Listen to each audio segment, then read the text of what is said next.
Hello, friends. I am Dr. Pathan. In our daily lives, we often hear that infection. When we have cold, a fever, a cough, or any other problems, the first thing we do is go to the doctor. After examining us, the doctor says one word, that is infection. When we have a sore throat, the doctor says infection. When we have a eye pain, the doctor says infection. When we have a stomach pain, the doctor says infection. When we have a burning sensation while urinating, the doctor says infection.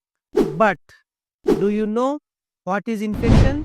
Infection is a dangerous health problem that can affect our body in many ways.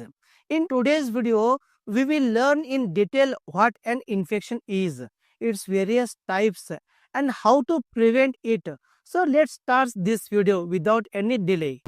First, let's discuss what an infection is. Infection refers to the entry and growth of harmful microorganisms such as bacteria, viruses, fungi, or parasites into our bodies. When these microorganisms enter our bodies, they damage our cells and cause diseases. In simple terms, an infection occurs when foreign germs overcome our body's immune system.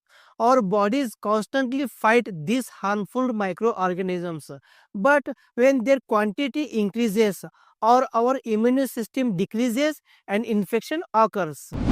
Now let's talk about the types of infections. It's very important to understand the types of infections because each type has a different treatment. Let's learn about the different types of infections. First is bacterial infections. Bacterial infections are the most common type of infection. Harmful bacteria enter our bodies and spread the infection. Sore throats, urinary tract infections, and pneumonia are the common examples. Second is viral infections. Viral infections are caused by viruses. Common examples are the common cold, flu, and COVID-19. These infections usually spread through the air. Third is fungal infections. Fungal infections are caused by fungi. Ringworm, scabies, and nails infection are common examples. Now let's talk about the causes of infection. Let's understand how infection occurs and its main causes. Understanding these causes can help us better prevent it. First cause is contact with an infected person.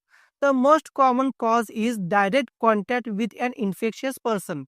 Many infections spread through the coughing, sneezing, or physical contact. Second is contaminated food and water. Eating dirty or contaminated food and drinking contaminated water can cause stomach infection. Caution should be exercised, especially when eating outside.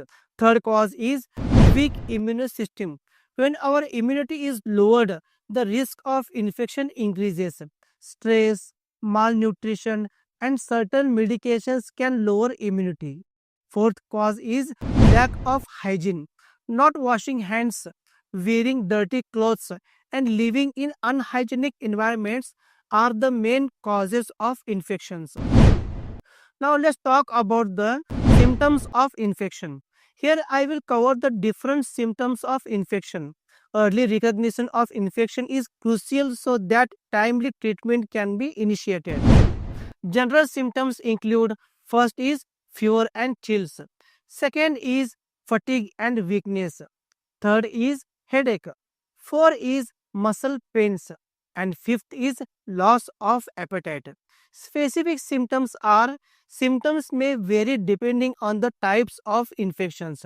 That is, first is respiratory system infections, including cough, sore throat, and difficulty in breathing. Second is abdominal infections, including diarrhea, vomiting, and abdominal pain. Third is skin infections, including redness, itching, and blisters. Fourth is urinary tract infections, including burning during urination and frequent urination. Now let's talk about the treatment of infections. First is medications. The easiest and most effective treatment for infections is medications.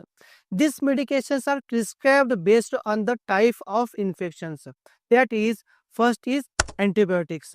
Antibiotics are the most common type of infection treatment. Antibiotics are prescribed for bacterial infections. Never take antibiotics without consulting a doctor. Second is antiviral medications. Special antiviral medications are available for viral infections. However, many viral infections resolve on their own. Third is antifungal medications. Antifungal creams or medications are used for the fungal infections. Now let's talk about the homeopathic treatment of infections. Friends, here I am going to tell you an important thing, and that is that homeopathic medicine cannot be given based on a single symptoms. This medicine is given according to the total number of symptoms. However, I will tell you about a common medicine that most common doctors are used infections, and that is Dr. Regweg's R1 inflammation drops. This medicine is a very important remedy for all types of infections such as local infections, tonsillitis, otitis, meningitis, sinusitis, mumps, orchitis, pancreatitis, appendicitis, polyarthritis, arthritis, and lymphadenitis. It is a very important medicine for reducing all such infections. You should mix 10 to 15 drops of this medicine in half a cup of lukewarm water and drink it 3 times a day. That is morning, afternoon, and evening, half an hour before meals. Remember to take the medicine before meals and eat food half an hour after taking the medicine. Before taking this medicine, you must consult your nearest homeopathic doctor. Along with medicines, you should also take rest, drink plenty of water, eat nutritious food, and gargle with salt water for sore throat. Friends, I hope you must have liked this video and you must have learned something new from this video today. If you liked this video, then definitely like it. If you are new to the channel and watching the video for the first time, then do not forget to subscribe my channel. See you in my next video. Till then, thanks.